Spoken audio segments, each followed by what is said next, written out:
Looks like the Eagles are continuing their hunt for a secondary piece and finally have met with one of the best cornerbacks in the draft, but you need to hear exactly what one Eagles insider was told about Howie's new philosophy for the Birds' first-round pick in the coming weeks, although Brock Bowers fans, you might want to look away for that. And finally, an NFL insider dropped a new report on Devontae Smith's contract extension. Why it's taken so darn long. I'm Thomas Mott. This is the Thomas Mott Show.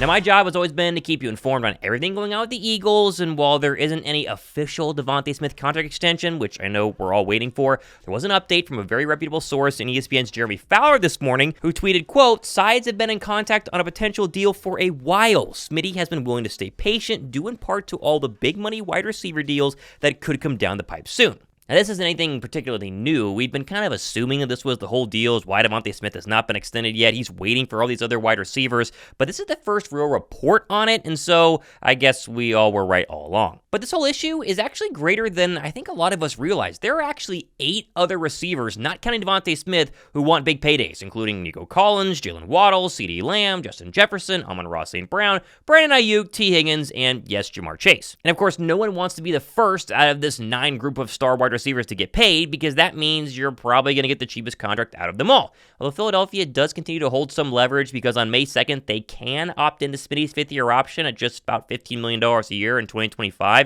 meaning that if Smitty wants an extension, my guess they would probably come before that deadline. That's anybody's guess. We don't hit 50,000 subs on this channel, but we just hit 47,000. Cannot thank you guys enough, and shout out to the 57% still unsubbed. If you want to make that number go up, hit the red button down below. Now, when it comes to the draft, we got an extra little hint yesterday about the Eagles' first-round plans. I found this fascinating from, of course, Philadelphia Eagles legendary insider Derrick Gunn on Philly Sports, when he emphasized what the Eagles really want out of a first-round draft pick. I don't think this defense is anywhere close to being a finished product, Anthony.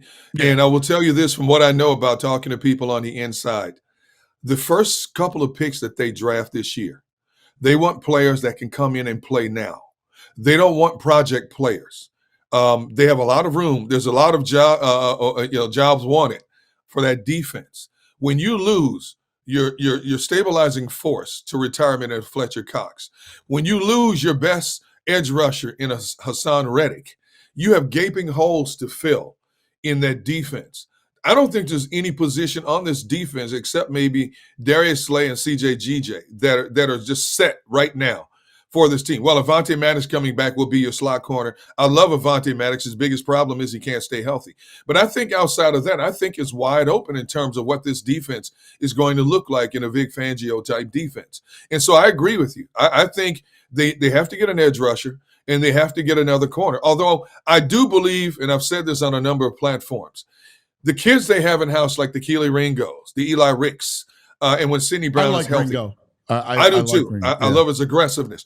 Now, that's some big-time stuff there. Philadelphia does not consider the defense to be finished, and they want a plug-and-play starter who can play right now, which I think would tend to steer people away from names like Brock Bowers, talk about him in a second, and wide receivers like Xavier Worthy. This tells me that Cooper DeJean, Nate Wiggins are real options if they stay put at number 22 overall. Both DeJean and Wiggins, they're plug-and-play starters who you could sit at number 22 overall, take them, put them immediately into your defense, and they can either start or give you a lot of serious reps through the course of the 2024 season. Throw in trade-up candidates like Quinyon Mitchell and Jared Verse. We have a very strong list of defensive guys who fit this mold laid out by D-Gun yesterday. Now, another plug-and-play defender we haven't heard a lot about is Kool-Aid McKinstry from Alabama, but Jordan Schultz did confirm yesterday he finally has an upcoming visit with the Eagles amongst other teams. Now, the Alabama star had a Jones fracture in his foot. That had some people kind of slightly concerned. Is he going to be ready to play or not? But he did run a 4.47 40 at his Alabama Pro Day and has said he'll be good for training camp. McKinstry is the real deal, and a lot of people consider him one of the top 3 cornerbacks in this draft before the injury happened, and now that he's healthy, maybe he vaults back up to that spot.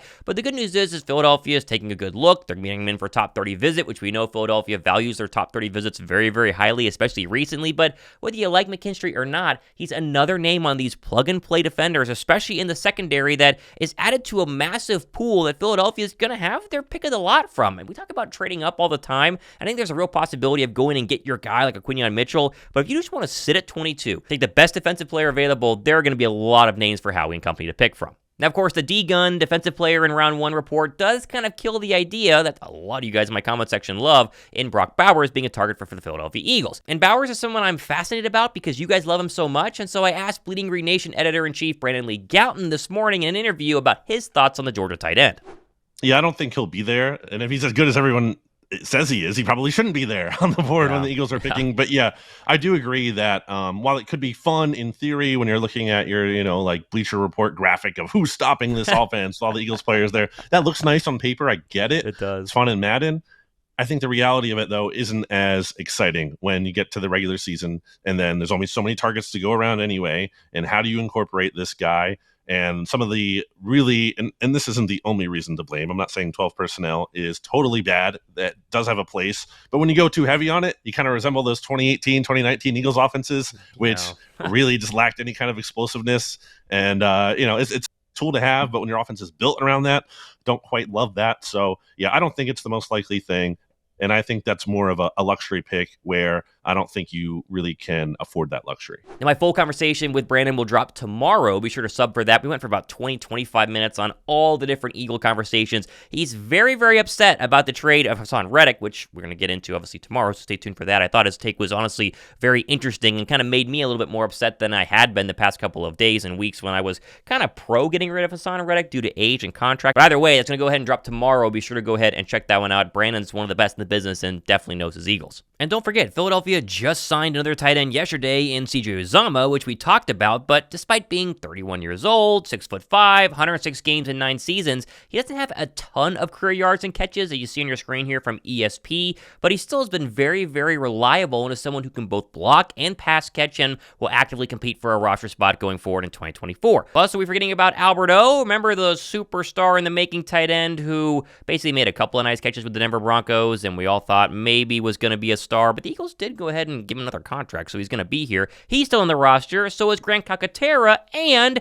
the tight end that everyone seems to forget because Travis Kelce and George Kittle are very popular, Dallas Goedert. When he's healthy, he's one of the top 5 tight ends in the league. It just doesn't make sense to go out there and spend a first-round draft pick, and as you just heard Brandon talk about, trade up for a first-round draft pick and getting a tight end in Brock Bowers. As much as I like the guy, if we needed tight end, sure, Philadelphia just really doesn't. Who is your favorite first-round draft pick? I know a lot of you have commented that you like Brock Bowers, but if you had to pick someone that is your, guarantee going to be great draft pick, let me know who that is down below. I'm fascinated to see where you guys are at. Now, as mentioned, we got plenty more stuff happening over the next couple of days and weeks. Make sure to subscribe and get ready because the NFL draft is 2 weeks away, and next week, things are going to get very, very interesting as I think we're going to get real indication on the names the Eagles are starting to lean towards. And while we thrown out a bunch of names on today's show and a bunch of names on yesterday's and this entire week, the week before the draft is going to be really, really fun, so be sure to go ahead and get ready for that one as well. I'm Thomas Mott. Hope you guys have a great Friday. This has been the Thomas Mott Show.